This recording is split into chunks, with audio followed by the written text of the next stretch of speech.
सारे जो है वो हल निकल सकते थे। सिंध हुकूमत के पास सिर्फ तोड़ने फोड़ने के अलावा और कोई हल नहीं है। आप कराची में सिंध से एंटर होकर देख ले, सिंध की जो सड़क, मैं तो बाय रोड गई थी कराची, तो मैंने तो बाय रोड जो नजारे देखे हैं और जो चीजें देखी हैं मेरे पास वो हर चीज जो है वो कैप्चर है कि क्या हालात और वाकयात है। वहां पर नुसरत भुट्टो जो है यूनिवर्सिटी बनाई गई सिंध में, और वो फिर उसका जो वो क्या हशर किया गया, उसकी 4 दीवारी जो है मौजूद है, वहां पर जो है वो कबाड़ बना हुआ है, खंडर बनी हुई है वो यूनिवर्सिटी। इतना बड़ा एरिया, इतना ह्यूज एरिया वहां पर जो है वो बेकार पड़ा है, उस पर कोई पैसा लगाने या लागत करने के लिए तैयार नहीं है। वहां पे हाउसिंग सोसाइटीज जो है वो उनके गेट लगे हुए हैं, लेकिन अंदर वो खंडरात का मंजर पेश कर रहे हैं।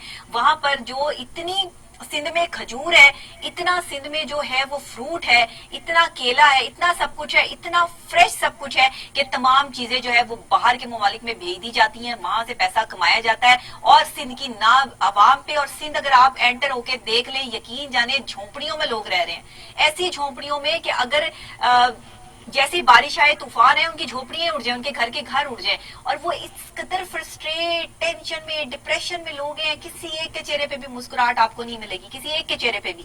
और लोग परेशान है, बेहाल है, उनको पता ही नहीं है कि जिंदगी क्या है, यहाँ से बाहर भी कोई दुनिया है या नहीं है। वो किसी अलग ही दुनिया में रह रहे हैं, उन्हें ना पढ़ने लिखने का पता, ना उन्हें खाने पीने का, ना चीजों का। सुबह उठ के खेतों में जाते हैं, खेतों से जो है वो अपनी झोपड़ियों में चले जाते हैं, यही उनकी जिंदगी है, यही इसी के इर्द गिर्द वो घूम रहे हैं। ना उन्हें सियासत का पता, ना उन्हें किसी और चीज का पता।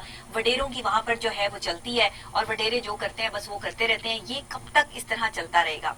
और ये सिलसिले जो है वो अगर इसी तरह चलते रहे तो आगे आने वाले वक्त में हम अपनी नस्लों को क्या जवाब देंगे? हम ये पाकिस्तान को किस सिमत में लेके जा रहे हैं? हमें क्या तोड़ने के पैसे दिए जा रहे हैं पाकिस्तान को?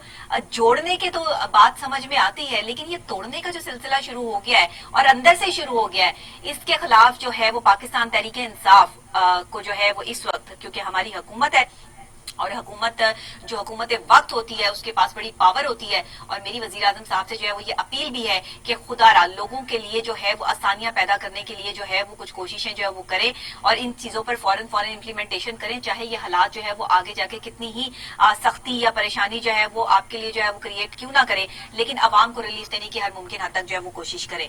तो ये तो थी जनाब अपडेट जो हमने आपके साथ जो है वो शेयर की। इसके अलावा हमारी एक और स्टोरी बहुत अहम जो मैंने आपके साथ शेयर की कि मुल्क में महंगाई की शरह में 0.14% की मामूली कमी वाकया हुई है, और सालाना बुनियादों पर महंगाई की शरह 8.40% तक रही है। हमें किसने ज्वाइन किया है जरा प्लीज मुझे बता दीजिए।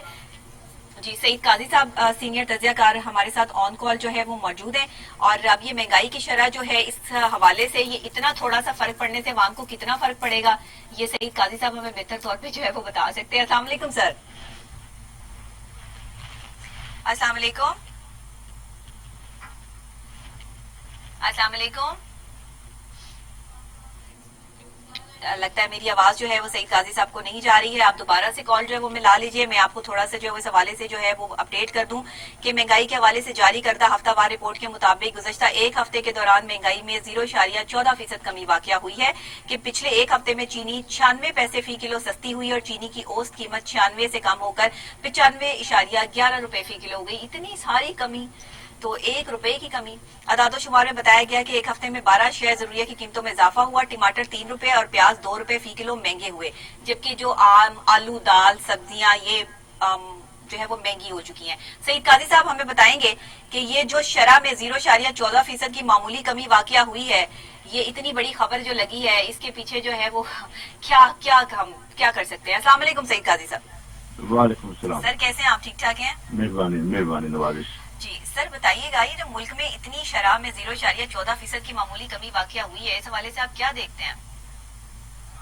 देखिए, कीमतों के हवाले से जो कोई असल बात नहीं की जाती वो ये है कि अब इस मौजूदा निजाम में सरकार कीमतें तय नहीं किया करती। सही। आपकी पेट्रोल की कीमतें मुल्क से बाहर तय होती हैं। सही। एक तो ये बात। हाँ, लोकल क्वार्टर्स उसमें अपना शेयर जरूर लेते हैं और कभी कभी उसमें वो एक कमी पैदा करके सप्लाई को कम करके अपने फायदा उठाते हैं, ये अपनी जगह एक फैक्टर मौजूद है। लेकिन बुनियादी तौर पर मार्केट इकोनॉमी जो पिछले 25-30 साल से यहाँ राइज की गई है, उसमें जो प्राइसेस जो हैं वो मंडी की कुवतों पर छोड़ दी गई हैं। अब जो लोग हैं, जो थोकिए हैं, जो कार्टल्स हैं, उनके हाथ में होता है। वो सप्लाई रोक देते हैं, चीजों की कीमतें बढ़ जाती हैं और ये बाकायदा بہت سے ملکوں میں ہم نے دیکھا ہے، وینزویلا میں ہم نے دیکھا ہے جی کہ جو عوام دوست حکومتیں اگر آئی بھی ہیں تو انہوں نے جان بوجھ کے جو ہے وہ چیزوں کو کامیاب کر دیتے ہیں، صحیح چیزوں میں اسکیرسٹی پیدا کر دیتے ہیں. تو بنیادی طور پر سمجھنے کی بات یہ ہے کہ اب قیمتیں منڈی طے کرتی ہے، سرکار طے نہیں صحیح کرتی. صحیح ایک صحیح بات. دوسری بات یہ کہ دوسرا حصہ یہ ہے کہ یہ منڈی کو ریگولیٹ کریں.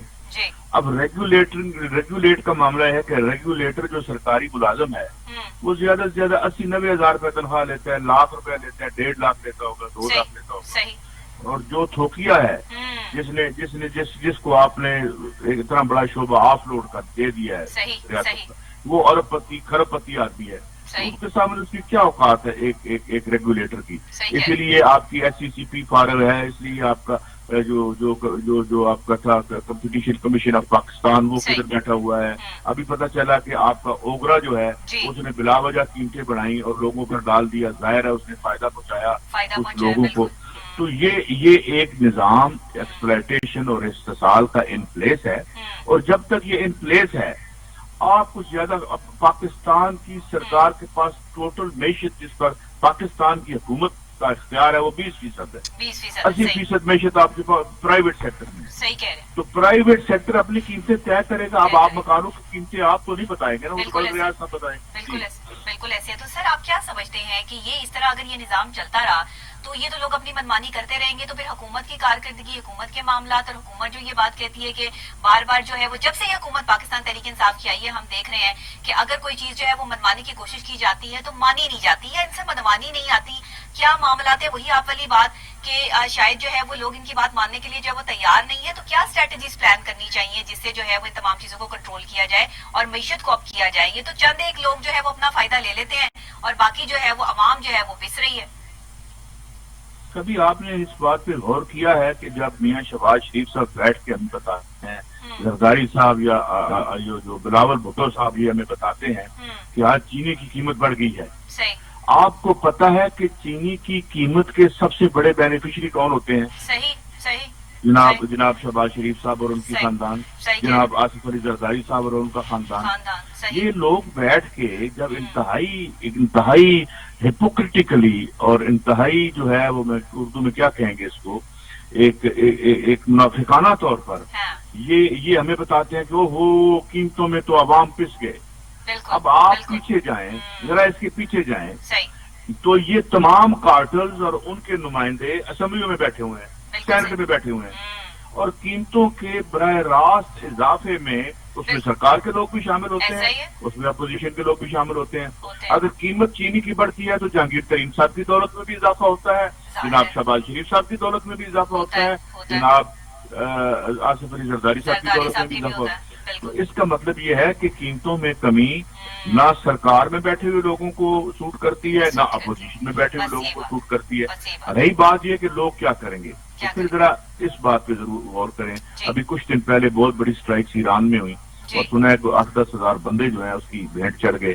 ابھی آپ تھائی لینڈ میں دیکھیں تو موومنٹ چل رہی ہیں. لبنان میں کچھ دن پہلے لوگ سراپا احتجاج ہیں. تو ایک عہد کھل رہا ہے پوری دنیا میں، لوگ اپنے حقوق کے لیے متحرک ہو رہے ہیں. اور مجھے کوئی حیرت نہیں ہوگی کہ اگر یہ سلسلہ یہاں جاری رہا تو لوگ اپنے طور پر، مگر میں اس کو آپ یہ جو مولانا فضل الرحمان صاحب کی ایک موومنٹ ہے اس سے آپ غلط ملت نہ کریں. اس سے اس کا کچھ لینا دینا نہیں ہے.